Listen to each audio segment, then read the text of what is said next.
არსებობს თუ არა უმტკივნეულო ტრანსფორმაციები. სანამ ლაპარაკს დავიწყებ, მინდა რომ სამყაროში გავუშვა განზრახვა, რომ ეს ჩემი voice podcast-ი იპოვოს ყველა ადამიანმა, ვისაც შეიძლება რამეში ოდნავ მაინც დაეხმაროს ახლა ჩემი ლაპარაკი. ეს კითხვა დამისვეს, უბრალოდ დაისვა ჩემს ერთ-ერთ პროექტზე მაძიებელზე დაახლოებით 2 თვის წინ. და არ მახსოვს ზუსტად მაშინ რა ვუპასუხე, უბრალოდ ეხლა არის ღამის პირველი საათი, ეს კითხვა რატომღაც გამახსენდა და ძალიან მომინდა ამაზე ლაპარაკი, იმიტომ რომ რაღაცნაირად წამოვიდა ეს ჩემში სურვილი და ჩემს Instagram channel-ზე გავაზიარე ეს პასუხი, მოკლედ რა პასუხიც მქონდა. და ამის პარალელურად ძალიან მომინდა, რომ რაღაცნაირად ვიფიქრე, რომ აი მე ამ ენერგიაში და განწყობაში შეიძლება აღარ ვიყო კაი ხანი და მომინდა, რომ YouTube ვიდეოდაც მეკცია ეს ყველაფერი, მაგრამ რადგან ღამის პირველი საათია და მე უკვე ფაქტობრივად დასაძინებლად ვემზადებოდი და ვერავდგები ახლა და ვერ დავაყენებ კამერას და ვერ ჩავრთავ, გადავწყვიტე, რომ ამ ფორმატში იყოს. პირველ რიგში რითიც მინდა დავიწყო არის ის, რომ მე ზოგადად შემიძლია ვთქვა, რომ ყველაფრის მჯერა. ანუ ყველაფრის დაშვებას ვაკეთებ, რომ აი ეს შესაძლებელია თუ მკითხავ გეტყვი, რომ რა ვიკი, რატო არა. ამიტომ აქაც ჩემი დაშვებების სიყვარულით ვამბობ, რომ არ ვიცი, მე არ შემხვედრია არავინ, ვინც უმტკივნეულო ტრანსფორმაცია გაიარა, ჩემიც სიკვდილ სიცოცხლის ამბავი იყო და ხო, არავინ არ მინახავს, მაგრამ ესე შემიძლია დავუშვა, რომ კი შეიძლება არსებობდეს ვინმე, ვინც ძალიან ესე ფრთხილად და მარტივად გაიარა ტრანსფორმაციაც, გამოღვიძების გზებიც და ყველაფერიც, მაგრამ გულის სიღრმეში მე ეს ამბავი არ მჯერა და ეხლა მინდა მოგიყვეთ მე რა მჯერა და რას ვფიქრობ, არ ვფიქრობ, მაგრამ ხო, ანუ რა მჯერა, არ ვიცი რა ქვია. რაღაცას რო ფიქრობ, მაგრამ არ ფიქრობ. მაგ მდგომარეობას რა ქვია, არ ვიცი. მოკლედ, მე მგონია, რომ ტრანსფორმაცია პირველი გამოღვიძება, მე მგონია, რომ ეს რაღაც ბევრი დონე აქვს ამ გამოღვიძებას თუ ლეიერი თუ რაღაცა რა, ეტაპი, იმიტომ რომ ესე ვატყობ ხოლმე ბევრს ჩემს თავსაც, მაგრამ პირველი ყოველთვის არის ძალიან მტკივნეული. და რატო არის ახლა მტკივნეული?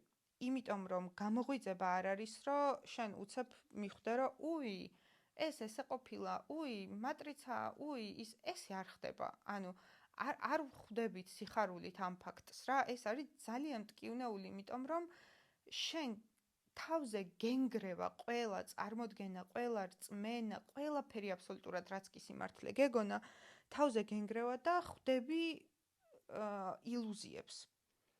რაც ძალიან რთული, ანუ საკუთარ თავზეც კი ხვდები რაღაცებს, რაც აბსოლუტური ილუზია ყოფილა. მთელი ცხოვრება გეგონა, რომ ძალიან, არ ვიცი, კეთილი გოგო ხარ და უცებ ხვდები, რომ ანუ არა შეიძლება ბოროტიცი, ანუ ყველაფერად შენ თავის შესახებ გეგონა, სამყაროს შესახებ გეგონა, სხვა ადამიანების ურთიერთობების, სამსახურის, ყველა ეს ილუზია ერთიანად იმსხვრევა შენ წინ და ეს არის ძალიან მტკივნეული. ტრანსფორმაცია ხო არ ნიშნავს უბრალოდ ცვლილებას. ტრანსფორმაცია ნიშნავს გარდასახვას.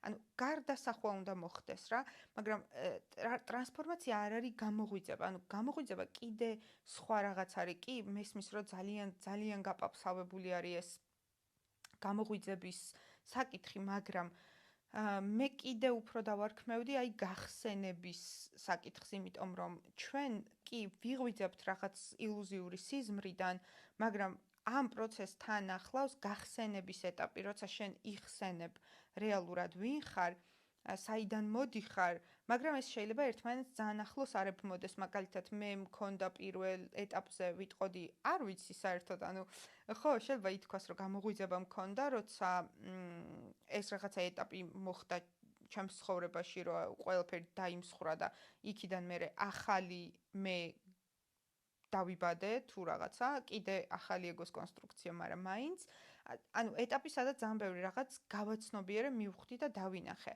მაგრამ გახსენება, რასაც მაგალითად ეძახიან ხოლმე, რომ სული მუდმივად ცდილობს, რომ გაიხსენოს რო ღმერთის ნაწილი, ამას რასაც ეძახიან ხოლმე, ხო? ეგ არ ვიცი, ანუ შეიძლება მაგ ეტაპს გავდივარე ხა, არ ვიცი, ხო? თავს ვერ დავდებ. მაგრამ მთავარი ამბავი არის ის, რომ რისკენაც მიმყავს მთელი ეს ამბავი არის ის, რომ რეალურად ჩვენი ცხოვრების გზაზე გვეძლევა ძალიან ბევრი წერტილი, ძალიან ბევრი არ ვიცი, ალბათ ინდივიდუალურია ვის რამდენი, მაგრამ გვეძლევა საშუალებები, რომ გამოვიღვიძოთ. მაგრამ აქ შემოდის ეს 1000-სახოვანი გმირის მოგზაურობის, ანუ გმირის მოგზაურობის თემა და გმირის მოგზაურობაში არის ესეთი ამბავი ძახილი, რომელიც ყველა სულს აქვს, რომ რაღაც ძახილია შინაგანი, რასაც ნელ-ნელა ადამიანი მიყვება და მერე გადის გარკვეული ტიპის ტრანსფორმაციებს. მე მგონია, რომ აი ეს ძახილები ხშირად ჩნდება ხოლმე ჩვენს ცხოვრებაში. ვიღაცას შეიძლება კონდეს მუდმივად თანმდევი, მაგალითად მე არ ვიცი იყო თუ არა ეს ძახილი, მაგრამ ბავშვობიდან მქონდა, რომ ვიცი რომ არსებობს რაღაც კარგი, მაგრამ მე იქ ჯერ არ ვარ.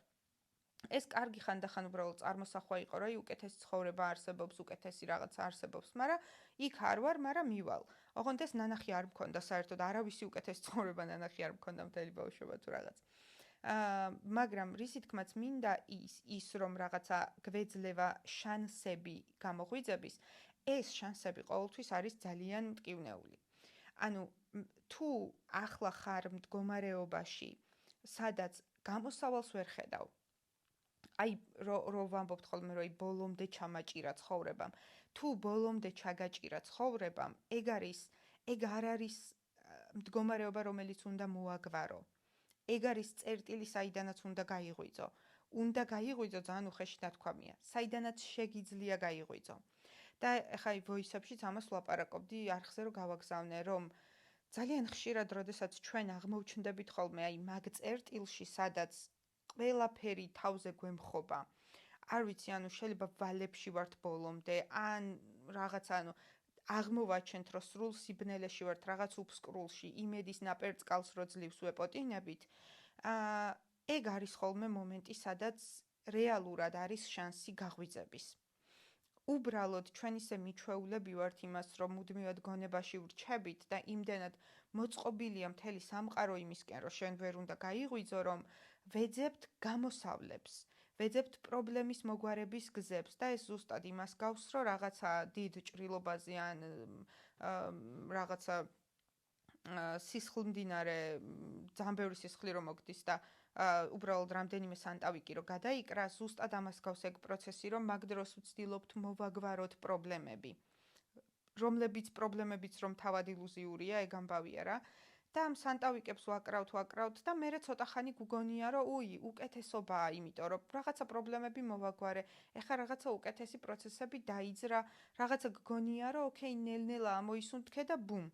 ისევ იგივე ჭაობში ეფლობი, შეიძლება ფორმა განსხვავებულია, მაგრამ ისევ რაღაცა იმაში ხარ. აქაც კიდე ახალი შანსია გაღვიძების, მაგრამ ვაკეთებთ იგივეს და ასე შეიძლება გაგრძელდეს ძალიან დიდი ხანი. და უამრავი ადამიანის, აი რავი, ვისი ტრანსფორმაციის და რაღაცა გამოღვიძების, უფრო ტრანსფორმაციის დაწყება, ხო, გამოღვიძება რაღაც ტრანსფორმაციის დასაწყისი ალბათ, ხო? არავინ არ იცის რა ჯანდაბაა მართლა ეს გამოღვიძება. ყველა ადამიანის ვისიც კი მომისმენია, ყველასი არის ძალიან მწარე, ძალიან მტკივნეული. უამრავი ადამიანის არის მართლა ფიზიკურ სიკვდილზე რო გადის, რომ აი რაღაცა კიბო ქონდათ, ანუ ძალიან მართლა აი რომ ობიექტურად რო იტყვი, რომ მართლა ცუდ მდგომარეობაში ადამიანები, სადღაც მანდ გადის ხოლმე ყოველთვის, ყველასთვის და მერე არის ისტორიები არის ესეთი, რომ აი აქ ვიყავი ამდენი ხანი, ეს ვცადე და მერე ერთ დღეს ეს მოხდა. ეს არის ხოლმე აი ერთი დღე, ერთი წკაპი, ერთი მომენტი რაღაცა, სადაც ხვდები, რომ ეს საერთოდ რა ჯანდაბაა. მანდ იწყება ხოლმე რაღაცა განსხვავებული პროცესი, როცა შენ იწყებ უკვე ყველაფრის განსხვავებულად დანახვას. და მანდ იაზრებ რეალურად რამდენად ილუზიური არის ყველაფერი, მათ შორის ის შენი პრობლემებიც, მანდ იაზრებ ძალიან ბევრ პატერნს, მანდ იაზრებ როგორ მუშაობდა საერთოდ შენი ეგო, როგორ მუშაობდა შენი სხეული, რა გინდოდა ყოველთვის თურმე რეალურად, თურმე რაზე აშენე მთელი შენი წარმატება და ძალიან ბევრი ადამიანი არის ხოლმე ვინც აზიარებენ რომ აი ძალიან წარმატებული იყვნენ რაღაცაში მოხდა რაღაცა აღმოჩნდნენ ფსკერზე და მერე ბუმ გაიღვიძეს და მიხვდნენ რომ მთელი მათი წარმატება აშენებული ბიზნესები აშენებული კარიერა თურმე ყოფილა ვალიდაციის დაუცხრომელი სურვილი ეს ხო არის ილუზიური ეს ხო არის ილუზიური, ანუ მთელი ის წარმატება, მთელი ის რაღაცა შრომა, ჯაფა, ყველაფერი ხო გამოდის ილუზიური. ეს როგორ შეიძლება არ იყოს მტკივნეული. როცა შენ იაზრებ, რომ თურმე მთელი ცხოვრება რაღაცას აშენებდი, რაც არ ყოფილა შენი და ყოფილა ილუზია. ამას წინათ ერთ ადამიანს ველაპარაკებოდი და მითხრა ესეთი სიტყვები. არ ვიცი, ამ ადამიანს ჩემი გადმოსახედიდან ეხლა აქვს ზუსტად ეგ მომენტი, სადაც ან გაიღვიძებს, ან მოგვარებებს დაიწყებს და ამ ადამიანმა მითხრა ესეთი რაღაც, რომ 1 წლის წინ მამა ჩემი გარდაიცვალა და მაგის მერე დავკარგე мотиваცია. იმიტომ რომ მანამდე ყველაფერს ვაკეთებდი, რომ მამა ჩემს ეამაყაო. და ნუ რავი, სკოლა დაამთავრა ძალიან მაგრად, უნივერსიტეტი მაგრად, master degree აიღო ძალიან რაღაცა, იქ რაღაცა მოიგო, აქ რაღაცა გააკეთა და მამას უხაროდა ძალიან, იმიტომ რომ ძალიან გაჭირვებული ოჯახიდან იყო ეს მამამისი, არ ქონდა არაფრის ფული თვითონ, ვერ ისწავლა, ვერ განვითარდა და მოკლედ შვილებს მისცა ძალიან ბევრი რაღაცა. მამის მოთხოვნა არ ყოფილა ესე რომ შენ უეჭველი უნდა ისწავლო თუ რაღაცა, უბრალოდ რჩეული შვილი იყო ეს ტიპი, იმიტომ რომ პოლიტიკა უყვარდა და მამამისაც პოლიტიკა უყვარდა და რაღაც საერთოს ხედავდა მამამისთან და ყველაფერს აკეთებდა რომ მამამისი ეამაყა. განა თვითონ იტანჯებოდა, მოსწონდა ეს ყველაფერი. მაგრამ მამამისი გარდაიცვალა და ამ ტიპს ცხოვრების мотиваცია წაერთვა. ხვდებით რამხელა ილუზია დაიმსხრა, რომ ცხოვრების мотиваცია აღარ აქვს, იმიტომ რომ ყველაფერი რაც მანამდე ფაქტობრივად 26 წლის განმავლობაში აკეთა, იყო ილუზიური. არ ყოფილა ის რაც თავად უნდოდა. ამას აკეთებდა იმიტომ რომ მამამისი ეამაყა. და წარმოიდგინე როცა ამას აცნობიერებ ესეთ რაღაცას, ეს გამორიცხულია იყოს მტკივნეული. ეს ადამიანი როცა ამას მელაპარაკებოდა ეს იყო რაღაც მოხდა მის ცხოვრებაში და ამ ფაქტს მიზიარებდა და ეს რაღაცა ემოციური გაზიარების ზღვაში ეს წამოწდა და არ მგონია რომ ბოლომდე თავად გააზრებული აქვს რეალურად ეს ყველაფერი უბრალოდ რაღაც ემოციურ ძალიან დიდ ნაკადში უბრალოდ ახსენა ეს რომ ესევ გრძნობ ეხლა თავს რომ ცხოვრების мотиваცია არ მაქვს, იმიტომ რომ არ იცის ვისთვის გააკეთოს. არ იცის ვისთვის გააკეთოს, იმიტომ რომ თავისთვის არც არასდროს არაფერი გაუკეთებია. ის რაც შინაგანად თვითონ უნდოდა და ეს არის რეალურად გამოღვიძება, როცა გამოიღვიძებ, ხვდები, რომ ყველაფერი რაც აკეთე, რაც გეგონა გეკუთვნო და რაც აშენე, ეს რაღაცები, რაც ილუზიურია, ალბათ ყველაფერი არა, მაგრამ რაც ილუზიურია, ის იმსხრევა და იხსენებ რაღაცეებს, იხსენებ რა გინდოდა რეალურად. იხსენებ საით გინდოდა წასვლა, როცა ძალიან პატარა იყავი, სანამ გასწავლიდნენ რა უნდა გეკეთებინა. ამას აუცილებლად იხსენებ. და მერე იწყება უკვე ტრანსფორმაციული პროცესი, როდესაც შენ სხვანაირი ხდები და მერე კიდე არის ლეიერები ამ გამოღვიძების და გამოღვიძების და გამოღვიძების. მთელი ამ ჩემი მონოლოგის ამბავი არის ის, რომ რეალურად როდესაც ხარ ყველაზე დიდ ტკივილში, ყველაზე დიდ ჯურღმულში, ეს არის მომენტი, სადაც არის შესაძლებლობა რომ გაიღვიძო. იმიტომ რომ 5 ვარსკვლავიანი სასტუმროს, არ ვიცი ხა შეიძლება 5 ვარსკვლავიან სასტუმროშიც ძალიან ბევრი ადამიანი უბედური იყოს, შინაგანად გულისხმობ, მაგრამ ანუ ხო არიან აი ადამიანები, რომლებიც საკმაოდ ისეთები არიან, ლაღები, ბედნიერები, არ ვიცი ხა ვინმეს თუ შეიძლება ესე გარედან შეაფასო, მაგრამ პირობითად ვამბობ რა, ცხოვრების ეტაპი შეიძლება გქონდეს, სადაც ლაღად და ბედნიერად ხარ, რა ვიცი, მუშაობ, იქ ოჯახთან კარგად ატარებ დროს და ასე შემდეგ, აქ ვერ გაიღვიძებ. იმიტომ რომ აქ გასაღვიძებელი არაფერი არ არის. აქ არაფერი არ გტკივა. აქ ყოველთვის გაქვს რაღაც, საითაც ნაბიჯს გადადგამ. და გაღვიძება იწყება მომენტში, სადაც ხვდები, რომ უბრალოდ დაბმული ხარ, სადაც გზა აღარ ჩანს. ანუ ის კი არა, რომ ბედნიერი როგორ ვიყო თუ რა, არაფერი აღარ ჩანს. მე მახსოვს მქონია ეგეთი მომენტები, მაგალითად მქონდა ერთხელ მომენტი, ვიყავი ალბათ არ მახსოვს 19 წლის მგონი, როცა ჩემს თავს ვუთხარი 19-20 წლის, როცა ვუთხარი ჩემს თავს, მე ძალიან დეპრესიული ბავშვი ვიყავი ყოველთვის და თინეიჯერობაში ხო საერთოდ და მოკლედ, ძალიან დეპრესიული ვიყავი, რასაც ახლა ადამიანები მიყურებენ, ეს არის 180 გრადუსით სხვა ადამიანი, აბსოლუტურად სხვა ადამიანია. მე ვიყავი ყოველთვის მელანქოლიური, ალბათ შემიძლია თავი დავდო, რომ 5-6 წელი ჩემს ცხოვრებაში იყო გადაბმული, როდესაც მე ყოველ ღამე ტირილში ვიძინებდი.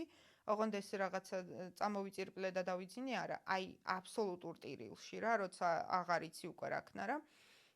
და ეს რაღაცა მოკლედ შეიძლება რაღაც ნერვული აშლობებიც მქონდა ბავშვობაში და პანიკური შეტევები, მთელი ამბები. მაგრამ 19-20 წლის ასაკში მახსოვს ვიჯექი და ვთქვი, რომ აი ანა თავს ვერ იკლავ, შანსი არ არის, რომ თავი მოიკლა, ეხა ვიცით ორივე ეს. შანსი არ არის, რომ თავი მოიკლა და მოდი იქნებ ცხოვრება გეცადა. მახსოვს, რომ აქედან პატარ-პატარა ცვლილებები დავიწყე რაღაცა უკეთეს განწყობაზე რაღაცა ესე ისე, მაგრამ არაფერი ჩემ გარშემო არც ინფორმაციული, არაფერი არ ყოფილა და არც მარტოობის კულტურა არ მქონდა ისეთი, რომ რაღაც შინაგანი აღმომეჩინა, მაგრამ სულ რაღაც მიყიტინებდა ყოველთვის. მაგრამ ყოველთვის ვცდილობდი მეპოვა გამოსავლები გარედან და ამ სანტავიკებს ვიკრავდი. ბოლო ეტაპი იყო ყველაზე უცნაური რაღაც, იმიტომ რომ მე ვიყავი მართლა კარგად, at least მეგონა რომ ვიყავი კარგად, დავასრულე 3 წლიანი საკმაოდ ტოქსიკური ურთიერთობა, მაშინ არ მეგონა რომ ტოქსიკური იყო, მაგრამ თურმე ვაიდე და 3 წელი ადამიანთან ვიცხოვრე, ეს ურთიერთობა დავასრულე და გადავედი საცხოვრებლად მარტო, ცხოვრებაში პირველად უნდა მეცხოვრა მარტო. დავიწყე ძალიან ბევრი ცვლილება ჩემს ცხოვრებაში, რაღაც ახალი ენერგია შემოვიდა, რომ მოტივაცია მქონდა რაღაცა, ნელ-ნელა ეგ იყო ეტაპი, როცა ჩემს ცხოვრებაში კარიერული ამბავი დაიწყო, სოციალური მედიის მარკეტინგი შემოვიდა. ნელ-ნელა ხელფასი ცოტა მომიმატეს და რაღაცა, მაგრამ ეს ფინანსური პრობლემები სულ იყო, რაღაცა დეპრესიული ფონი მაინც მდევდა, თუმცა ვიზუალურად ვხვდებოდი, რომ რაღაცები ჩემ გარშემო იცვლებოდა. რაღაცა უკეთესად უფრო კარგი განწყობა მქონდა, უფრო მეტი სურვილი გართობის, სიცილის და ასე შემდეგ. და ეს იყო პროცესი, როდესაც ვიფიქრე, რომ აი უკვე კარგად ვარ და ეხა რაღაცა ცხოვრებას ვიწყებ, იმიტომ რომ იცვლება რაღაცეები რა, სხვანაირი რაღაცები და ფრჩხილების გაკეთება დავიწყე, ეპილაცია და ეს გოგოშკური რაღაცები, რაც მანამდე არ მქონდა და ცვლილება მგონია ეს. და მოხდა რაღაც რამაც აბსოლუტურად ყველაფერი დამანგრია თავზე. ეს იყო ფიზიკური შიში, მოკლედ რა მნიშვნელობა აქვს, დამეწყო პანიკური შეტევები,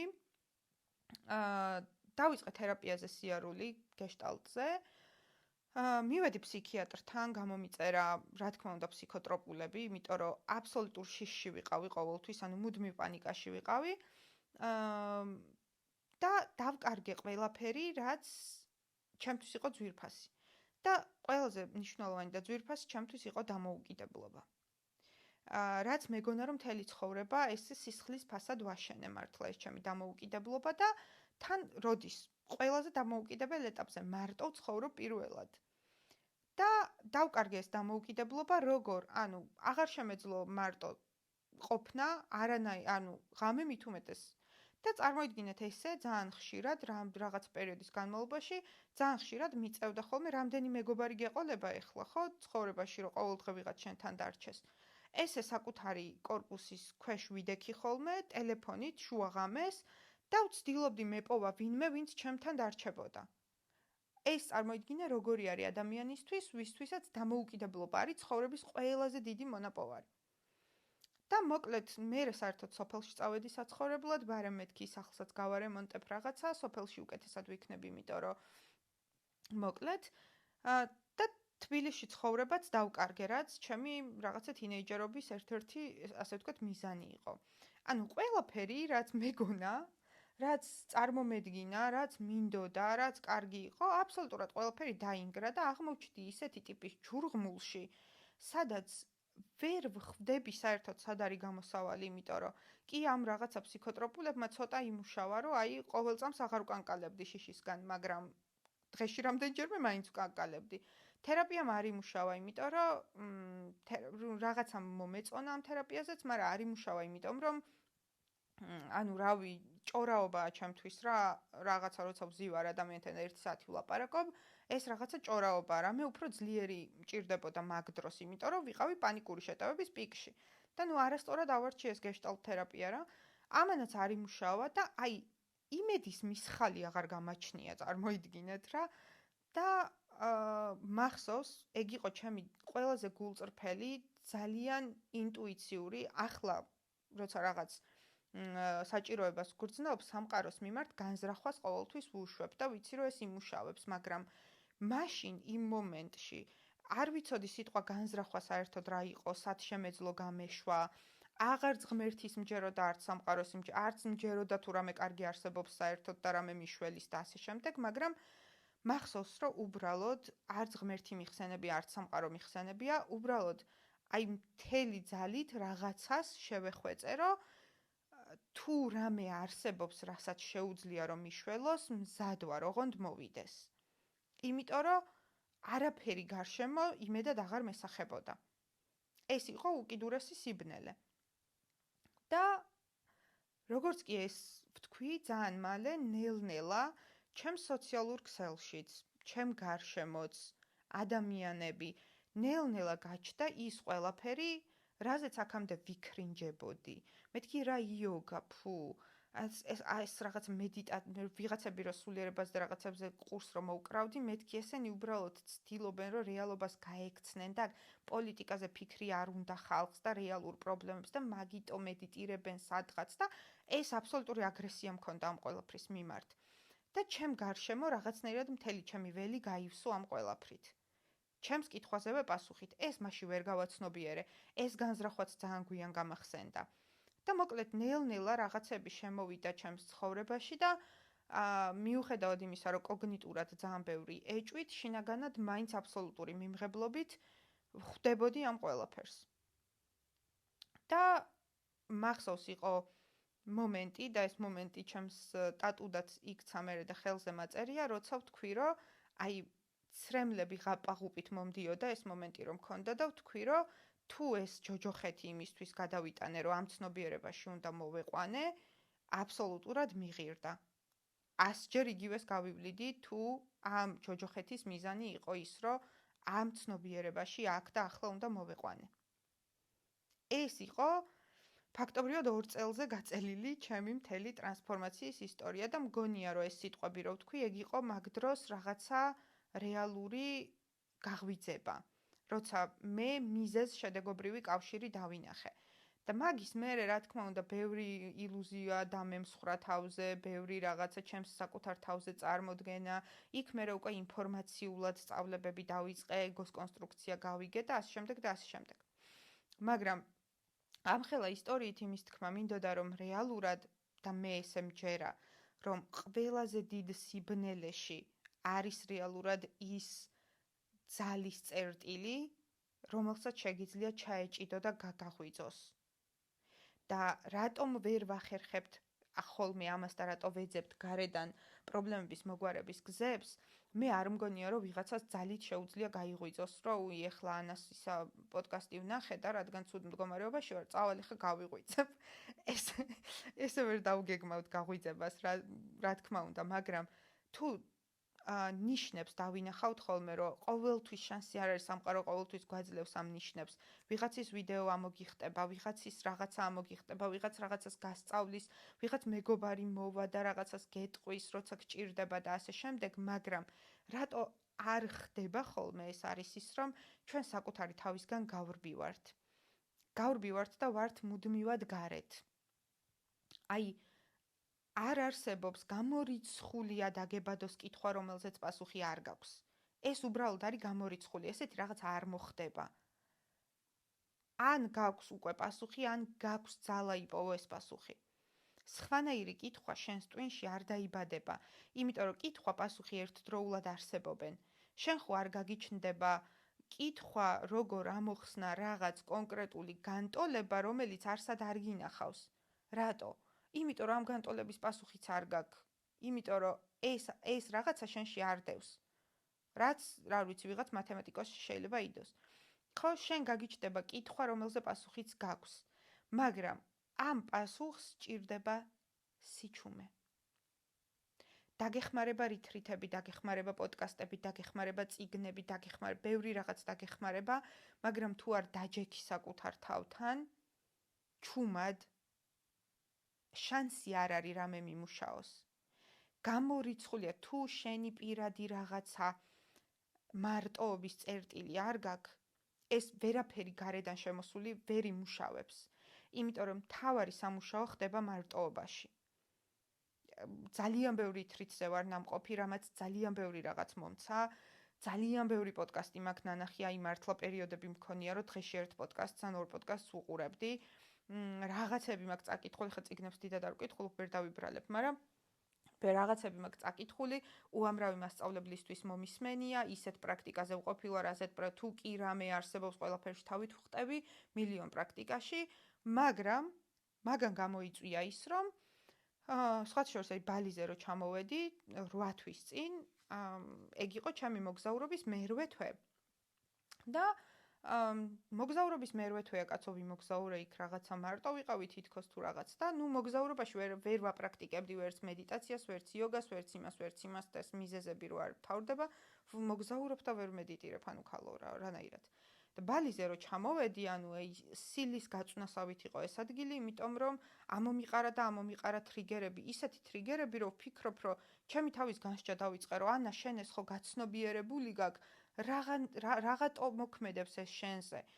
და მე დავფიქრდი, რომ ანუ რა მნიშვნელობა გაცნობიერებული რა გაქვს? განსხეულებული თუ არ გაქვს, მიიღე რამდენი ინფორმაციაც გინდა.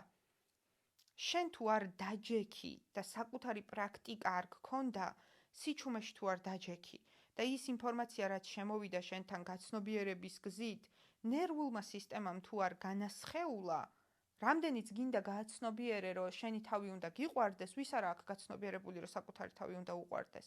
რამდენიც არ უნდა გააცნობიერო, აზრი არა აქვს თუ ამას არ განასხეულებ, თუ პრაქტიკაში არ გადაიტან. და პრობლემა არის ეს, რომ ჩვენ არ ვჯდებით საკუთარ თავთან.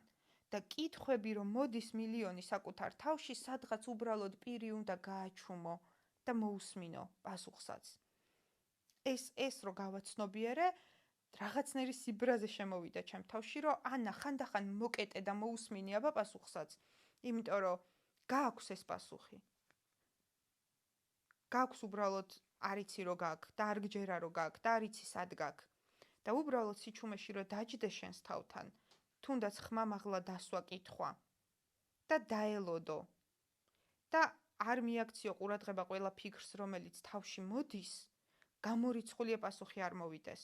ოღონდ პასუხი არ მოდის, იქ რა თავში რო ღრუბლები არიან ძალიან ბევრი, შფოთვა და მილიონი რაღაცა, მან არ მოდის პასუხი. პასუხი მოდის შიგნიდან, რომ ვერ ხვდები ადგილი, საიდან მოდის, ეგ უკვე პასუხია. და ეს არის პრობლემა. ანუ იმ ძალიან ბევრ პრობლემაშიც, იმიტომ ასე ვთქვათ, ვსქიფავთ მაგ მომენტს და იმიტომ ვერ ვიღვიძებთ იმ მომენტში, რომ არ ვჩუმდებით და არ ვჯდებით საკუთარ თავთან. მარტოობაში ვერ შევდივართ. რაც საუკეთესო რაღაცაა, მარტოობა არის საუკეთესო რაღაც, რაც შეგიძლია საკუთარ თავს გაუკეთო მართლა. და მერე უკვე როცა ეს ნელ-ნელა ეს ეტაპი ასე ვთქვათ, შემსუბუქდება, ვიტყოდი, მერე უკვე მილიონი პრაქტიკა შემოვა შენს ველში და რეალობაში, იქ რაღაცა სომატური პრაქტიკები, იქ იოგა, იქ სხეულის დაფერთხვაო, იქ ნერვული სისტემის რეგულაციაო, იქ ისაო, იქ ესაო, მილიარდი რაღაც შემოვა, რაც შენს ყოველდღიურობას და ცხოვრებას გააუმჯობესებს. მაგრამ ვერაფერს ვერ შეირგებ, თუ არ ისწავლი, როგორ უნდა დაჯდე საკუთარ თავთან მარტო. საკუთარ მარტოობაში დღეში 10 წუთი მაინც. ბოლო 1 წელი ისე შემიყვარდა მარტოობა, მანამდე რომ სულ ვცდილობდი გავქცეულიყავი და სულ ვიღაც მინდოდა გვერდით და ვიღაცა მჭირდებოდა და ასე შემდეგ და ბოლო 1 წელი ისე შემიყვარდა მარტოობა, იმიტომ რომ პასუხები, რასაც ამ მარტოობაში ვიღებ, არასდროს არ მოდის სხვაგან. კი, ადამიანების ენითაც ძალიან ბევრ რაღაცას გვიგზავნის სამყარო. მაგრამ ეგ არის ინფორმაცია უფრო რაღაცა, ოკეი, კი, გავაცნობიერე, მოვუსმინე, რა მაგარია, ვისწავლე, აღფრთოვანდი, ძალიან მიყვარს ეს სწავლის აღფრთოვანება ადამიანებს, რომ ვუსმენ, რომლებიც რაღაც თავის სფეროში სპეციალისტები არიან, ვგიჟდები ამ მომენტზე, იმიტომ რომ ეს ძალიან აღმაფრთოვანებს, რომ ადამიანი აღფრთოვანებულია საკუთარ სფეროზე და ასე შემდეგ, მაგრამ ეს ყველაფერი დაილექება, როცა შენ აღმოჩნდები მარტოობაში და თუ მარტოობაში არ შეკავს შენი თავი და მარტოობაში შესვლა არის, რომ დაჯდე და იყო. ამაში თუ არ შეკავს შენი თავი, რა ინფორმაციაც არ უნდა მიიღო, იფრენენ ეს ინფორმაციები ღრუბლებივით. არ დაილექება, არ განსხეულდება და რამდენიც არ უნდა ისწავლო და მოусმინო, როგორ გიყვარდეს შენი თავი, ყოველთვის როცა ვიღაც ლამაზს დაინახავს, საკუთარ თავს აუცილებლად კითხვის ნიშანს დაუსვამ. იმიტომ რომ ის უბრალოდ ინფორმაციულად შემოვიდა, მაგრამ შენ არ განგისხეულებია. ოკეი. გონი ეს მინდოდა რომ მეთქვა, თან უკვე 30 წუთია ვლაპარაკობ და კიდევ ერთხელ დაე ეს ჩემი voice podcast-ი იპოვოს ყველამ, ვისაც რამეში შეიძლება, პაწაწინა რამეში მაინც შეიძლება დაეხმაროს ეს ჩემი ლაპარაკი, იმიტომ რომ არ მგონია რომ უმიზეზოდ ესეთი სურვილი მოდის ხოლმე, რომ ეხლა რაღაც უნდა ვთქვა და არ მაინტერესებს იქ რაღაცა კამერის დადგმა რო არ შემიძლია. ეს არის და ეს დროებით არ ვიცი როგორ დაგემშვიდობოთ სიყვარულს და სინათლეს გიგზავნით დროებით.